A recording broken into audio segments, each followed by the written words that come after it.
Halo Bro Yeka, Bro Yuda. Hari ini gue jadi Koleon nih, gue kayak pakai baju yang sama. Jadi Mereknya Wong Hang juga nih kayaknya. Wong Hang juga sama. Emang gue pertanyaan pertama gue, berapa harga outfit lu kok? Enggak ya, ini gak usah di spill ya. Emang tapi gue gara-gara males milih baju, jadi gue punya baju tuh gue langsung ke satu orang, gue bilang tolong dong bikinin 10 baju yang putih. Di sana lu yang pilih, lo ganti 2 kancing, 3 kancing, terus 1. Jadi lemari lu isinya sama semua? Iya. Itu istri lu gak protes? Kamu bajunya ini terus deh. Justru dulu kalau misalnya warna-warni kelihatan kalau misalnya nggak ganti baju kan, soalnya biru ke biru. Nah sekarang kan putih semua, dia nggak tahu. Berarti teman-teman kalau mau lihat dia bajunya baru atau enggak, lihat di belakang kerahnya sini nih. Kalau ada kuning-kuningnya biasanya udah lama tuh. Ini gue lihat baru semua nih kayaknya. Itu setiap minggu berarti bikin 10. Enggak lagi lalu saya gas 10. Boncos gua. Mahal Wong Hang soalnya bokeh nanti. Nah, hari ini bergantian nih. Biasanya kalian yang akan nanya-nanya bintang tamu. Sekarang gua yang diminta untuk nanya-nanya Koleon nih. Karena di segmen Over Community ini kita mau coba sesuatu yang baru. Betul. Boleh nih kok. Sebenarnya jam 9.30 harusnya tuh sama Bro MY, Bro Michael Yo. Cuman gara-gara dia datang jam 12, udahlah kita ngobrol dulu. Karena setiap barang kan ada made in China-nya ya. Nah ini gue made in China-nya Ko MY kok. Oh gitu. Made in Depok kalau Made in Depok tapi ya. Jadi ini gue penasaran banget sama lo. Iya. Karena kan gue kenal lo kayaknya 2 bulan yang lalu ya. Terus gue kayak pas kenal lo, coba gue cari tahu. Terus gue ngerasa lo ini kan sebenarnya secara keuangan tuh udah tuntas lah ya. Tapi kenapa lo masih sekerja keras itu untuk ngelakuin ini semua kok? Iya. Itu penasaran buat gue, orang yang masih gue masih menggapai sesuatu nih. Buat orang yang udah di atas, udah kegapai semuanya, kenapa masih ada dorongan untuk ngerjain ini semua? Iya, kayak gue kenal lu dulu main deh. Gue sebenarnya yang DM Bro Yuda sih. Gue kayak, soalnya gue sukanya kocak, dia punya komedi kan. Makanya gue bilang, bro, mau ketemuan gitu. Yeah. Nah, sebenarnya gue baru sadar, ternyata gue itu pensiun. Gue baru sadar. Gue baru sadar setelah gue ketemu sama Bang Radit. Oh, sama Bang Radit. Waktu lihat baju dia yang bolong itu. Nah jadi gue itu tuh dulu kan gue punya arti pensiun itu adalah ya artinya lu udah nggak ngerjain apa-apa gitu. Betul. Udah stop kerja, itu adalah definisinya pensiun. Nah habis itu Bang Radit tuh kasih tahu kayak sebenarnya bukan itu definisinya pensiun. Menurut dia definisi itu adalah lu jadi bebas untuk melakukan apapun yang lu suka. Nah, jadi gue baru sadar tuh, gue ternyata udah pensiun udah dari sejak Overpost sebenarnya. Waktu pertama kali. Tapi gue baru sadar gue tuh pensiun setelah gue ketemu Bang Radit gitu. Nah, jadi gue mungkin sedikit background, gue itu dulunya fokusnya di bidang properti dulunya gitu. Jadi property developer lah, dulu suka ngebangun rumah, ngebangun gedung perkantoran. Kalau misalnya kita ngomongin sektor properti, duitnya pasti seksi lah. Soalnya kalau misalnya kita setiap kali jual rumah, se-M, 2M gitu, duitnya kan lumayan kan, ya dapatnya se-M kalau misalnya kita jual rumah gitu kan. Nah tapi di sektor properti itu tuh, walaupun duitnya seksi, tapi ada satu hal yang bikin gue itu tuh merasa, apa ya, tiba-tiba bebas setelah gue dibebas tugaskan oleh properti. Kenapa merasa bebas setelah dibebas tugaskan itu? Iya, jadi properti itu tuh minusnya yang paling benar-benar gua nggak suka itu adalah mafianya kebanyakan. Mafianya kebanyakan. Agak terlalu berani di menit ketiga kita langsung ngomongin mafia sih ya. Nah, dan gue enaknya gue ngomong kayak gini soalnya gue udah nggak berurusan. Udah nggak berurusan. Kalau misalnya gue masih lagi fokus nyari tanah, gue masih lagi fokus garap properti, gue mungkin udah nggak bisa ngomong bebas kayak gini. Tapi gara-gara gue udah lewat semua itu, dan gue udah memutuskan untuk ngurangin yang bagian properti, gue jadinya bisa bebas ngomong.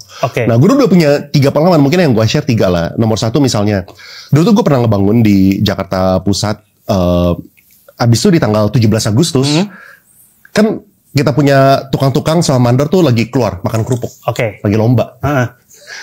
Ada. Ya, Tiba-tiba ada orang tancap plang. Ini tanahnya punya saya. Tiba-tiba orang tancap plang kayak gitu. Sebenarnya kalau misalnya kayak gitu kan konyol. Cabut aja kan sebenarnya. Logikanya, betul. Teorinya kayak gitu. Ya kan? Ya siapa lu? Kita punya SHM-nya. Ya kan, kita udah lagi ngebangun, lagi bangun fondasi, tiba-tiba datang tancap plak. Kayak gitu kan. Tapi itu tuh cara kerjanya mafia kecil. Ini levelnya masih level kecil. Soalnya secara hukum kita kalah. Kita menang kalau secara hukum. Anehnya kayak gitu. Kita tuh nggak boleh cabut, bro. Ini tanah kita, SM kita, ya kan. Tempat kita, lokasinya kita, proyek kita. Tapi gara-gara dia taruh dia punya aset di sana, kita tuh nggak boleh cabut. Dia maunya kita cabut. Kalau misalnya kita cabut, kita merusak aset orang lain. Gue nggak paham nih. Ya emang nggak bisa dipahamin. Ini beautiful Wakanda ini. Ini proyeknya semuanya di Afrika ya, by the way. Sama sekali. Berarti gini kok. Berarti kalau gue bawa pelang terus gue bilang rumah ini rumah Yuda bisa. Ini langsung punya gue dong nih. Sebenarnya bukan berarti itu punya lu. Lu pun juga bakal bermasalah, berproses. Gue jujur gue nggak ngerti dari sisi hukumnya lah. Gitu ya. Cuman intinya kita tuh nggak boleh cabut. Yang boleh cabut tuh kita harus lapor ke instansi yang terkait. Kita lapor mereka yang cabut. Nah kalau misalnya kayak gitu aman. Tapi kalau misalnya kita cabut sendiri, kita bisa dibilang kita tuh merusak aset orang lain. Si pelang itu. Iya, kita harus aset orang lain. Nah, jadinya itu tuh sebenarnya kita tuh saat itu tuh kita udah instruksiin orang. Kan kita kan mikir ya, apalagi gue masih bodoh kan saat itu kan. Gue bilang, udah cabut aja pelangnya gitu. Siapa dia kita nggak takut lah. Kita punya semua izin dengan lengkap segala macam kan. Nah, tapi secara bener-bener kebetulan banget kita tuh lagi abis gue cerita-cerita ketemu sama salah satu orang yang lumayan berpengaruh gitu. Gue bilang kayak gini, dia bilang jangan, nggak boleh, kita nggak boleh cabut. Dia yang kasih tahu, dia menyelamatkan gue gitu. Nah kalau misalnya gue nggak tahu itu, gue bakal kena pers dia pasti sama oknum-oknum lainnya gitu, gara-gara gue merusak aset orang lain. Banyak bro, itu mafia kecil yang itu. Ya itu kecil, itu paling dapatnya kalau misalnya gue cabut, ya mungkin beres ratusan juta kelar gitu. Enggak, tar dulu nih, kecilnya 100 juta tuh, besarnya tuh semana tuh? Nah,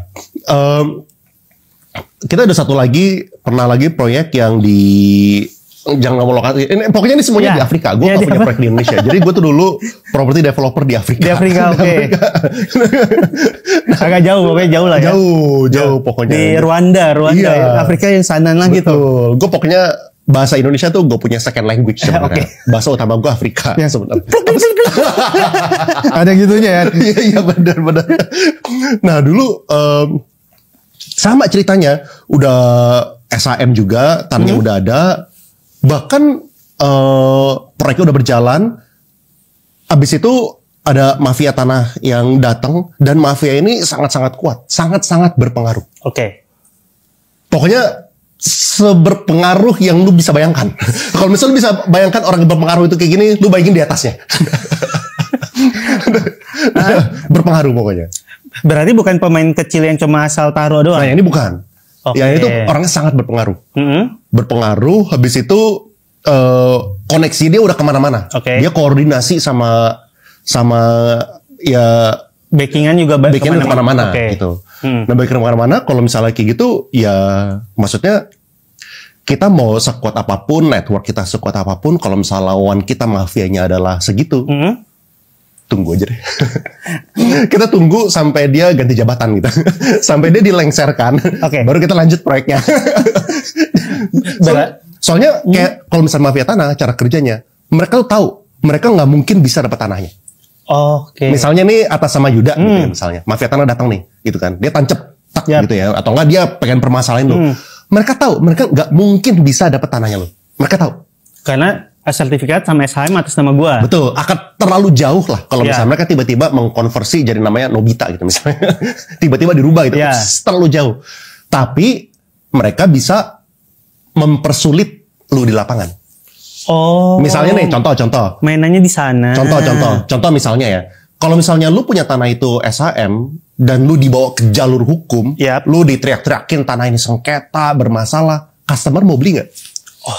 Paham gua. Jadi sebenarnya yang dirusak tuh ekosistemnya ya, biar orang kalau mau beli nggak ngerasa aman di sana. Ngerasa aman. Kan customer kalau misalnya mau beli sesuatu kan pasti semuanya berdasarkan kepercayaan. Semuanya kan. Pasti. Jadi kayak apalagi kalau misalnya kita ngomongin rumah ya, itu kalau misalnya nyicil kan 10 tahun, 5 tahun.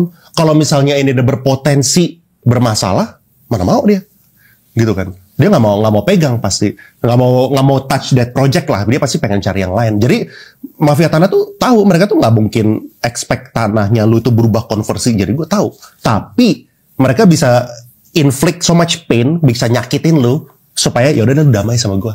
Oke. Nah, dan jeleknya di sini, orang yang nyerang, orang yang hajar lu, biasanya tuh nggak keluar kos. Tapi kita sebagai orang yang defend, yang ngejaga, itu kita keluar kos terus.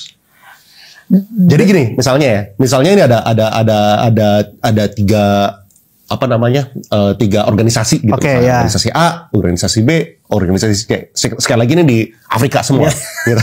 Gue yakin kalau misalnya Indonesia itu bersih, bagus. Ya. Gak ada permasalahan kayak gitu. Gak pernah. Kalau gue nggak pernah denger. Oke. Ya, kalau gue nggak pernah denger. Kalau gue dengarnya itu pengalaman pribadi di Afrika. Oke. Lanjutin kok. Ada 3 organisasi.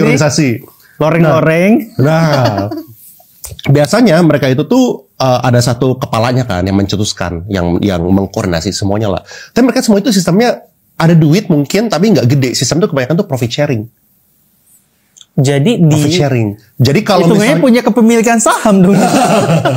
Kepemilikan mafia. Jadi kalau misalnya gue sukses ngambil dari Bro Yuda 10 miliar, gue bagi-bagi nih. Lu 3M, lu 3M, lu 4M gitu. Jadi semua orang tuh bekerja dengan harapan. Oke. Gue berharap kalau misalnya gue bisa maksimal mungkin, gue bisa dapat sekian dan gue bakal profit sharing.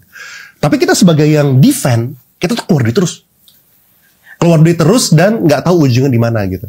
Oke, kok gue tuh ada temen yang kayak bikin developer rumah kecil-kecilan. Itu kan biasanya dia kayak benar ada organisasi masyarakat yang minta duit biasanya, tapi dia megang satu organisasi ini, biar yang pastinya dia minta, mereka yang bentrok. Nah itu kan biasa dilakukan. Nah kalau udah tahapan yang perumahan yang jauh lebih besar, itu nggak bisa kayak gitu lagi kok.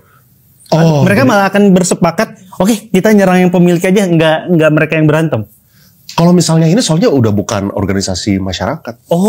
Oke. Kan gue udah kasih tahu. Levelnya beda ya. Levelnya beda. Makanya apa yang menurut lo powerful, lu bayangin itu di atasnya. Oke, udah. Kira-kira gitu. Nah itu yang bikin ya jadi panjang prosesnya. Tapi makanya kayak untungnya itu sih proyeknya udah kelar akhirnya. Tapi kalau misalnya kita ngomongin secara keseluruhan, misalnya dari 10 proyek gitu, mungkin yang bermasalah itu mungkin 2-3 mungkin ya. Mungkin 6-7-nya tuh berjalan lancar. Bermasalah banget. Nggak ada masalah. Nggak ada masalah. Nggak ada masalah. Nah tapi yang 2-3 ini biasanya ya jadi cost uncertainty kan, ketidakpastian tinggi gitu. Dan kita kan males kan, kayak harus ngurusin kayak gitu kan males gitu. Mau secuan-cuannya satu portfolio, kalau misalnya 3-nya itu kan, soalnya kita tuh nggak pernah dikasih kepastian. Misalnya gini, kalau misalnya mereka bilang, misalnya orang si mafia ini bilang, ya udah deh, lu kasih gue 5M, gue udah stop. Oke. Misalnya. Pertanyaan gue, apakah itu sebuah kepastian? Lu misalnya kasih 5M, emang mafia lain nggak dengar? Bener. Itu dia bisa ngasih 5M, minta juga gigi. Pasti dong. Makanya kita kalau misalnya kita ngelawan mafia, kita tuh at all cost, nggak boleh kalah. At all cost. Tapi lu pernah kalah gak? Yang sampai akhirnya lu proyek lu keluarnya terlalu boncos. Sebenarnya kalau misalnya kita ngomongin kalah, mungkin sampai sekarang belum, lebih bisa dibilang proyeknya kita delay kali ya. Delay. Tapi kan pasti performance-nya jadi jauh lebih turun dari ekspektasi gitu. Pasti kan yang tadinya kita expect-nya itu sekian itu selesai, tiba-tiba jadi mundur jauh. Soalnya kita harus nunggu sampai dia turun jabatan. Dia turun jabatan. 5 tahun berarti ya. Dari situ, ya kan kita berharap jadi 5 tahun. Jadi 5 tahun. Misalnya kayak ada pengkocokan ulang. Nah, misalnya atau enggak ya kita berdoa lah tiba-tiba dia ada malaikat tiba-tiba datang, dia ditangkap gitu kan. Tiba-tiba ketahuan dia punya mobilnya ada 20 gitu. Nah. Atau lu kirimin sate kambing terus tiap malam biar kolesterolnya tinggi, atau martabak manis biar diabetes. Iya. Kok tapi yang gue mau nanya ini, lu kan berarti bisnisnya properti. Ada satu lagi bro ceritanya, yang apa namanya yang dipermasalahin ini. Soalnya ini 3 cerita yang paling gue sebel gitu. Oke. Nomor 3 tuh ini top 3-nya lah ya. Top 3 dari 100 nih ya. Enggak. Top 3-nya lah, top 3 isu. Untungnya masalahnya nggak sampai 100. Okay. Untungnya. Tapi ini masalah yang kalau misalnya orang tanya yang gue paling sebel dan bikin gue nggak tahan tuh ini gitu. Yang ketiga tuh gini, kayak kan kita tahu kalau misalnya tata kota di Afrika itu tuh nggak terlalu bagus lah. Betul. Belum se-develop di Amerika, di Singapura gitu loh. Jadi kita tuh ada yang namanya tuh GSB, garis badan jalan gitu. Jadi kita tuh intinya GSB itu adalah kita tuh untuk pelebaran jalan lah. Jadi kita bakal tarik titik asnya jalan itu di mana. Habis itu kita tarik misalnya 25 meter kiri, 25 meter kanan. Sehingga kita tahu nih titik aman buat kita ngebangun itu di mana. Oke. Nah, suatu ketika waktu kita udah berjalan dan berproses, ternyata GSB-nya ini salah gambar. Jadi orang lapangannya itu benar, mereka tarik di situ, tapi waktu mereka ke AutoCAD-nya atau apapun, salah garis. Jadi garisnya tuh terlalu kiri 10 meter. Terlalu kiri 10 meter ke arah kita. Oke. Jadi seakan-akan kita punya bangunan itu tuh bakal kena pelebaran jalan. Nah itu kan pasti kan kita punya pembeli pada takut dong. Betul. Kita gini nih, lu kalau misalnya sebagai pembeli. Tiba-tiba punya rumah di depan ada motor lewat, bener di ruang tamu. Tiba-tiba lu punya parkiran nggak ada. Ya kan tiba-tiba jadi trotoar, jadi buat drainase kan nggak mungkin gitu kan. Nah, tapi kan kalau misalnya kita jelasin ke konsumen, pemerintahnya itu yang salah gambar. Lu sebagai konsumen lu ketawa. Kayak mana mungkin gitu. Maksudnya lu pasti percaya apa yang tertera di izinnya. Benar. Pasti kan. Walaupun kita bilang, izinnya tuh salah gambar loh. Nih, kita bawa tukang ukurnya. Nih, coba tukang ukur lu kasih tahu. Bener kok ini salah gambar. Tapi lu sebagai konsumen percaya nggak? Nggak mungkin percaya. Oke, benar. Nah, artinya apa? Artinya kita tuh harus merevisi salah gambarnya orang ini kan. Oh, lu yang harus merevisi? Iyalah, kita harus revisi. Oh. Pasti kita revisi. Dan revisinya ini kan secara teori gratis. Secara teori. Secara teori. Tapi akhirnya ya secara teori gratis pokoknya. Itu ngabisin berapa rumah itu? Secara kos teorinya. Kalau misalnya tergantung rumah murah atau rumah mewah. Kalau misalnya rumah murah 6 kali. Banyak juga ya. Tapi ya gitu kita tuh makanya kan banyak orang yang berteori kan. Lu kalau misalnya itu lu coba aja apply perizinan. Abis itu lu coba aja lu viralin gitu kan. Gini, maksudnya kayak orang yang mau ngasih advice kayak gitu ya. Menurut gua orang yang paling cocok untuk kasih advice adalah orang yang udah melewati itu dan sukses. Oke. Misalnya dia udah pernah dikenain mafia tanah. Betul. Dia viralin, dia sukses. Oke. Tiba-tiba mafia tanah itu mundur. Ya kan tiba-tiba dia punya izin itu lancar semua. Berjalan sukses, baru dia boleh kasih advice. Yang terjadi biasanya orang bukan pengusaha, mereka belum pernah berbisnis, mereka belum pernah apply perizinan, mereka nggak pernah punya pengalaman lawan mafia tanah, mereka sok-sokan ngasih advice. Lu seharusnya viralin aja, ya kan? Lu seharusnya ini dong, lapor ke siapa dong, gitu. Yang dia nggak tahu kalau semakin viral semakin diteken ya. Nah, iya. Nah, yang dia nggak tahu kan itu kayak resikonya banyak gitu. Dan ya itu juga jadi salah satu alasan kenapa gue kayak akhirnya waktu Overpost ini take off, gue tahu saat itu tuh gue cuman punya 2 pilihan. Oke. Gue gak punya 3. Jadi pilihan itu adalah gue lanjutin properti atau gue lanjutin Overpost. Cuma 2 itu pilihannya. Nggak ada pilihan dua-duanya. Oh, cuma salah satunya aja yang udah lama lu bangun pengen lu tinggal demi satu yang baru mau dibangun ini atau maunya sih nggak ditinggal. Tapi ternyata nyapain itu. Ya akhirnya yang dipilih ya media. Akhirnya yang dipilih kan media. Makanya gue juga enak bebas ngomong dan makanya kayak misalnya waktu gue bikin konten tentang properti pun kalau misalnya gue bilang properti itu lagi jelek, gue bilang jelek. Oke. Walaupun gue dimarahin sama developer lain gitu. Sama temen-temen. Ya, cuman gue jadinya nggak punya beban. Gue bisa ngomong apapun gitu jadinya. Nah tapi gue harus pilih salah satu, soalnya gue tahu kalau misalnya mafia tanah ini tahu gue ini punya media, pasti bisa disalahgunain sama mereka. Di dalam artian? Dalam artian kayak gini, misalnya gue kemarin kan baru ketemu sama Pak Tom Lembong. Betul. Gitu. Nah, habis itu dia tuh bilang bahwa lebih dari 50% orang yang di penjara itu seharusnya tidak di situ. Lebih dari 50% menurut dia. Ini sebagai orang yang gue lebih percaya sama orang yang udah pernah di penjara daripada orang yang tidak di penjara. Ya. Sama kayak tadi. Dia udah wawancara langsung Dia udah wawancara langsung selama 9 bulan. Oh iya. Selama 9 bulan. Ya, jadi gue percaya sama dia gitu. Nah, jadi salah satu contoh yang dia ngomong itu apa?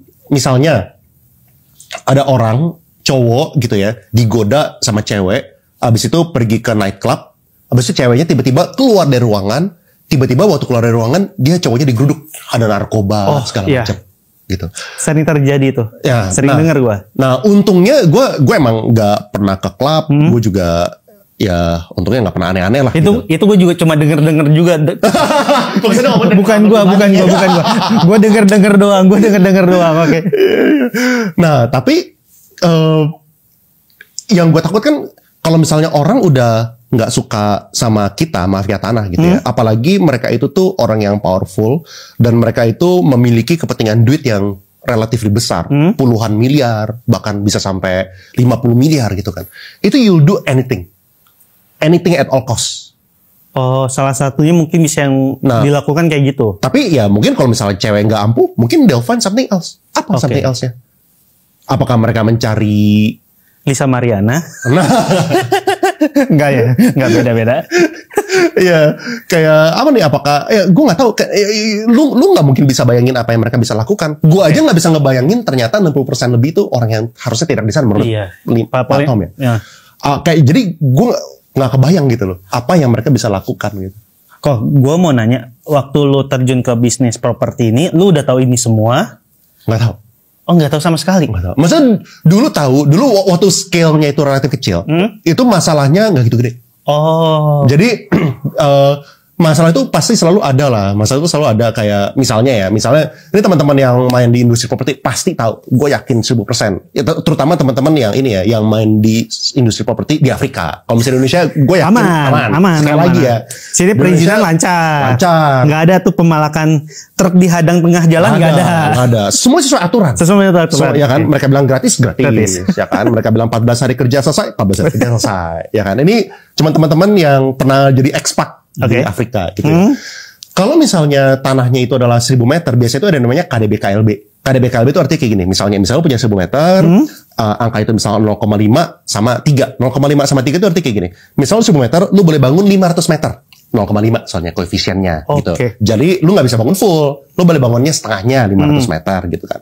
Lalu lu boleh bangun kali 3, artinya lu boleh bangun 6 lantai jadi 3000 meter dari lu punya ukuran tanah. Itulah teorinya kayak gitu, dan bahkan lu bisa ngecek juga KDB KLB tanah lu itu di Google. Itu ada di, mereka upload lah database-nya, master plan-nya Jakarta dan sekitar itu mereka upload dan mereka kasih tahu titik-titiknya semuanya KDB KLB itu berapa. Artinya apa? Artinya sebelum kita beli tanah, pasti kita cek dong. Betul. KDB KLB berapa. Setelah itu kita buat hitung-hitungan. Gue beli tanahnya itu misalnya 1000 meter, habis itu gue jadiin misalnya 5000 meter, gue jual sekian, gue bisa dapat sekian. Betul. Itu pebisnis banget lah. Pasti dong, ya kan. Kita pasti ngecek, soalnya kita mau menaati aturan selalu gitu kan. Tapi realitanya, kita selalu didiskon. Misalnya gini, misalnya kita dikasih by aturan itu 0,5 sama 3. Oke. Tapi waktu kita dikasih izin, kita dikasih 0,3 sama 1,2 gitu misalnya. Ke atasnya 1,2. Jadi kita misalnya tanah 1000 meter, kita cuma boleh bangun 1200 meter. Oke. Habis itu harusnya kita floor plate-nya lebar, area per floor-nya itu kita bisa bangun 500 meter, kita cuma bisa dikasih 300 meter. Dikencet. Oh, jadi hitungannya beda lagi dong? Iya, kita disuruh memohon. Oh, jadi bukan demi banyak ruang terbuka hijau. Nggak ada. Demi biar bisa memohon. Iya, kita kan diharapkan untuk memohon. Oh, buat sungkem lah ya. Sungkem. Adat ketimuran. Iya. Jadi ya emang supaya kita berkenalan, berteman gitu. Emang kita kan di Afrika itu orang-orangnya suka bersosialisasi. Ya, jadi kita itu tinggalnya di kehidupan yang harmonis gitu kan. Sosialnya tinggi. Iya, ya kan, sama kayak inilah semua elemen tuh harus bersatu. Avatar. Harus kayak avatar. Apa fire earth sama apa? Itu berarti kalau lu bangun lebih tinggi tapi dia izinnya di bawahnya itu dia yang bobok sendiri atau gimana? Oh, ini yang gue denger ya, ini nggak pernah terjadi di gua. Terjadi di gua ya. Di Afrika kononnya ada suatu cerita, dikirim ekskavator. Oh iya? Dikirim ekskavator. Modal dia? Dikirim ekskavator. Oh enggak dong, dia nggak modal. Kan modalnya ya modal Afrika. Oh iya, jadi dikirimin jadi kan sebenarnya secara aturan lu tuh sesuai, tapi izin yang keluar di bawah itu kan? Iya. Di bawah aturan. Iya, makanya terus memohon. Oke, kalau enggak dikirimin ekskavator. Iya, agak ngeri juga ya, bener ya. Itu alasan kenapa lu akhirnya mending switch ke media. Nah, iya pada saat itu ya sebenarnya waktu itu ini sebenarnya kalau misalnya kita lihat ke belakang, gue baru sadar ini semua tuh ternyata switch itu tuh seakan-akan direncanakan, seakan-akan itu harus ada pilihan. Tapi sebenarnya itu cuma everyday jalanin, BAU aja lah, business as usual. Cuman kayak suatu saat kepikiran aja, sebenarnya momennya itu tuh gue baru untungnya channel YouTube-nya Overpost tuh take off-nya lumayan awal. Betul. Jadi gue lumayan sadar bahwa kayaknya gue ada sedikit bakat di media gitu. Jadi Overpost itu tuh 13 hari kita dapat 1.000 subscriber. Habis itu dalam waktu 1 bulan itu sampai 10.000. Nah gue tuh sempat, sebelum gue mulai kan gue Google dulu kan. Berapa sih rata-rata orang untuk mencapai 1.000 subscriber. Dan berdasarkan Google katanya sih 6 bulan. 6 bulan sampai 1.000 subscriber. Makanya waktu 13 hari itu sampai 1.000 dan 1 bulan itu sampai 10.000. Gue jadi sadar gitu. Kayaknya gue ada something nih. Nah jadi, tapi saat itu gue jadi mikir gitu. Saat itu gue lagi dalam proses nyari tanah. Masih dalam proses nyari tanah. Kita lagi nyari tanah di daerah Jakarta Barat dekat Puri. Katanya Afrika Barat. Oh iya benar. Sorry. Barat. Bukan maksudnya gue dulu dari Afrika. Gue udah punya pengalaman sih. Oh, udah punya pengalaman. Jadi gue pengen balik ke tanah air. Ya, jadi gue mengabdi buat bangsa. Apalagi kan gue dengar kalau misalnya di Afrika itu kurang di Indonesia kan bagus. Benar. Kepastian hukum ada. Semuanya itu benar. Nah, makanya gue kepikiran buat ekspansi ke negara lain. Benar. Gitu. Negara asal usul. Gitu kan. Carilah tanah di sini. Carilah tanah. Gue udah dapat itu 5.000 meter. Investornya pun juga udah tapi saat itu ya gue kepikiran itu. Gue kepikiran, gila kalau misalnya medianya itu take off. Tapi habis itu tanahnya ini dapat. Dengan pengalaman gue di Afrika, siapa tahu Indonesia sama kayak Afrika, siapa tahu, gitu, siapa tahu. Makanya akhirnya gue memutuskan langsung batal saat itu. Itu udah tinggal signing doang, tinggal signing. Jadi investor udah tanahnya itu udah ownernya udah owner tanahnya udah agent semua udah tinggal signing, tinggal beli. Terus tuh putusin untuk batalin semua. Iya, gue jangan. Kok gue bingung nih kok, karena biasanya orang tuh ngerasa besar kalau dia udah punya media karena dia punya suara yang lebih banyak didengar. Bukannya itu malah menunjang bisnis, tapi lu kenapa itu malah berpikir yang sebaliknya? Nah, gue tuh soalnya gue gini kayak pebisnis besar kita itu semua rata-rata punya media kan. Pak Abu Rizal Bakri punya TV One, Pak Haritanu punya MNC Group, Pak Surya Paloh punya Metro TV. Itu kan artinya dia bisnisnya ada, media ini kan untuk menunjang si usaha-usahanya. Karena biasanya usaha media kan yang paling nggak menghasilkan kan. Iya benar. Kenapa lu malah mikirin yang sebaliknya gitu? Ya. Sebenarnya dulu sempat kepikiran. Soalnya kan kita lihat kan, soalnya yang namanya media ini kan super powerful kan. Lu punya misalnya 10.000 subscriber saat itu, atau enggak bahkan sampai ratusan ribu gitu kan.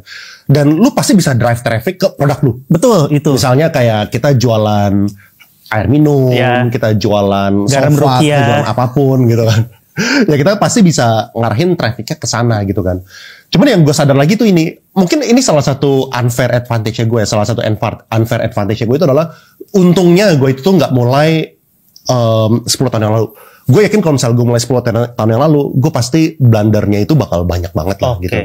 Nah soalnya gue sadar bahwa ternyata ya paling tidak boleh kita tuh mendorong orang untuk beli, terutama misal properti, itu paling nggak boleh.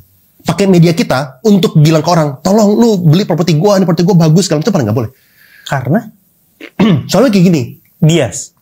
Pasti bias. Pertama. Terus kedua, sektor properti ini kan sebenarnya kan bukan sektor yang terbaik untuk investasi.